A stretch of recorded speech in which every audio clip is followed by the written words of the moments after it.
हिंगणी मध्यम प्रकल्पावरील चोरीचे सत्र थांबेना. 15 दिवसात दुसरी केबलची मोठी चोरी. वैराग पोलिसांसमोर चोरांना पकडण्याचे मोठे आव्हान.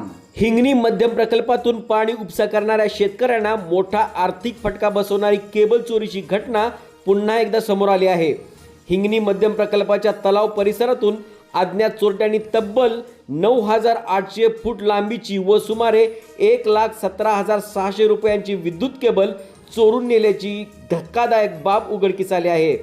या घटनेमुळे 60 शेतकरी अडचणीत आले असून शेतीच्या पाण्याचा प्रश्न पुन्हा एकदा गंभीर बनला आहे. पिंपरी पा येथील शेतकरी चेतन जयकुमार काशीद यांनी वैराग पोलीस ठाण्यात दिलेल्या फिर्यादीनुसार त्यांच्या गट क्रमांक 147 मधील शेतासाठी हिंगणी तलावातून पाईपलाईनद्वारे पाणी पुरवठा केला जातो. यासाठी तलावावर बसवलेल्या 15 HP मोटरला सुमारे 100 मीटर केबलद्वारे वीज पुरवठा केला जात होता.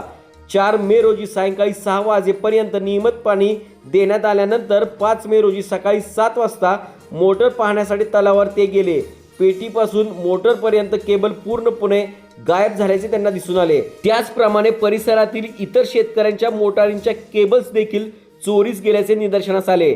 शेतकऱ्यांनी महावितरणकडे चौकशी केली असता त्यांनी कोणतीही कारवाई केली नसल्याचे स्पष्ट केले. त्यामुळे हा प्रकार चोरीचाच असल्याची खात्री झाली. एकूण 60 शेतकऱ्यांच्या केबल चोरीस गेल्या असून प्रत्येकी सुमारे 250 फूट केबल अशा एकूण 9,800 फूट केबलचा समावेश आहे. इंडेक्स, फॉल्कॉन, इंडोकॅप, फिनोलेक्स अशा विविध कंपन्यांच्या केबलचा यामध्ये समावेश असून अंदाजे 1,17,000 रुपयांची ही चोरी आहे. विशेष म्हणजे अवघ्या 15 दिवसांच्या कालावधीत ही दुसरी मोठी केबल चोरीची घटना घडली आहे. यापूर्वीही याच परिसरात अशाच प्रकारची केबल चोरी झाली होती, मात्र त्या प्रकरणातील चोरटे अद्यापही सापडलेले नाहीत.